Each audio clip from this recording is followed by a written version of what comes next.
खुशबूदार चटपटे मसालेदार कबाब खाना किसे पसंद नहीं है, मगर कबाब बनाने में जो आप लोगों को दिक्कत पेश आती हैं, इस वीडियो में इंशाल्लाह ताला वो मैं सारी शेयर करने लगी हूँ।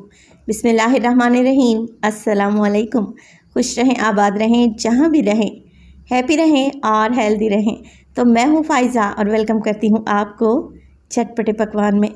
आज आपसे शेयर करूँगी मैं गोला कबाब की परफेक्ट रेसिपी।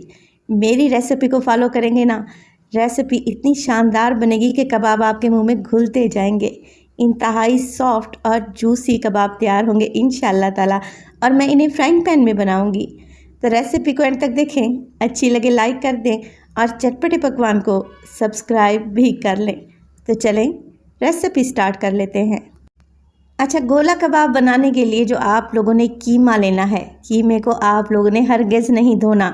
सबसे पहले तो आप लोगों ने इस बात का ध्यान रखना है, कीमा बनवाने से पहले गोश्त को धो लें और कोशिश करें कीमा आप लोगों ने रूखा ही लेना है। हल्की सी इसमें चर्बी होगी तो ज़्यादा बेहतर है, छिछड़े बिल्कुल भी नहीं होने चाहिए।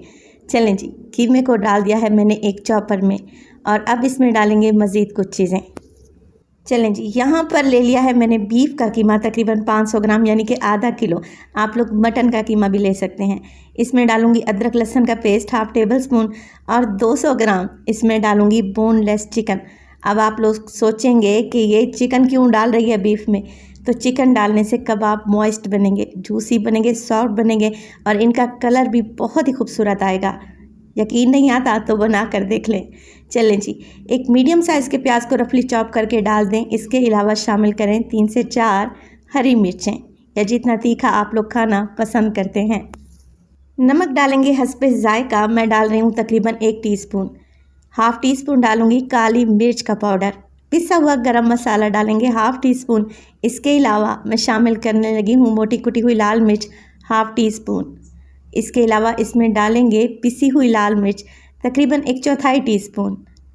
यह है मोटा कुटा हुआ धनिया, तकरीबन एक बीज के 2 हिस्से ही हुए हैं, इतना मोटा कुटा हुआ है। 1 टेबल स्पून डाल दें, और 1 टेबल स्पून मोटा कुटा हुआ ज़ीरा। इन दोनों चीज़ों को मैंने भूना नहीं है। इसके अलावा मैं डालने लगी हूँ, मेरे पास है 2 टेबल स्पून घी। आप लोग मक्खन भी डाल सकते हैं, मगर ऑयल नहीं डालना। कबाब को नरम और जूसी बनाने के लिए डालूंगी मैं इसमें 2 चुटकी के बराबर मीठा सोडा, और कबाब को बाइंडिंग देने के लिए शामिल करेंगे कॉर्नफ्लोर। तकरीबन 3 टेबल स्पून डाल रही हूँ। आप लोग कॉर्नफ्लोर, मैदा या बेसन कोई भी डाल सकते हैं। अगर बेसन डालें तो उसे हल्का सा ड्राई रोस्ट कर लें। चलें जी, कवर लगा लेते हैं मिक्सर का, और इसे पीस लेंगे तकरीबन 4 से 5 मिनट के लिए, जब तक कि ये कीमा नरम व मुलायम नहीं बन जाता। देखें सारी चीज़ें अच्छे से पिस चुकी हैं और माशाल्लाह से एक पेस्ट बन चुका है। बस जी, इस कीमे को निकाल लेते हैं एक बोल में। तो गोला कबाब बनाने के लिए आप लोगों ने जिस बात का ध्यान रखना है कि कीमा पीसने के फ़ौरन बाद आप लोगों ने कबाब बनाने शुरू नहीं कर देने, बल्कि कीमे को रेस्ट देंगे तकरीबन 1 से आधा घंटे के दरमियान, जितना आप लोगों के पास टाइम हो।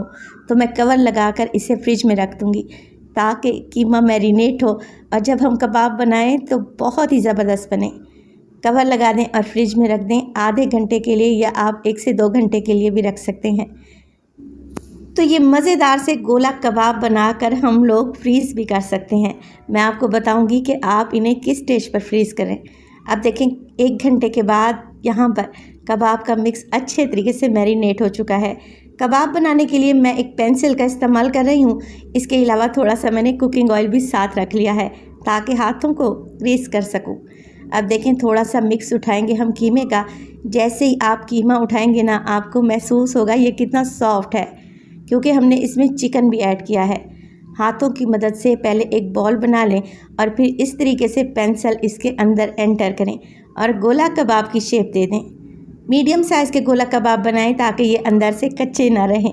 बस जी, इसी तरीके से सारे कबाब आप लोगों ने बनाकर तैयार कर लेने हैं। अब बारी आती है मज़ेदार से गोला कबाब को फ्राई करने के लिए हमें ज़रूरत पड़ेगी ऑयल की। तो ऑयल को मैंने पहले ही गर्म करने रख दिया था मीडियम टू लो फ्लेम पे। कबाब हम शैलो फ्राई करेंगे। एक एक कबाब करके डालें फ्राइंग पैन में, जितने आपके फ्राइंग पैन का साइज़ हो। बहुत ज़्यादा ओवरलोड नहीं करना।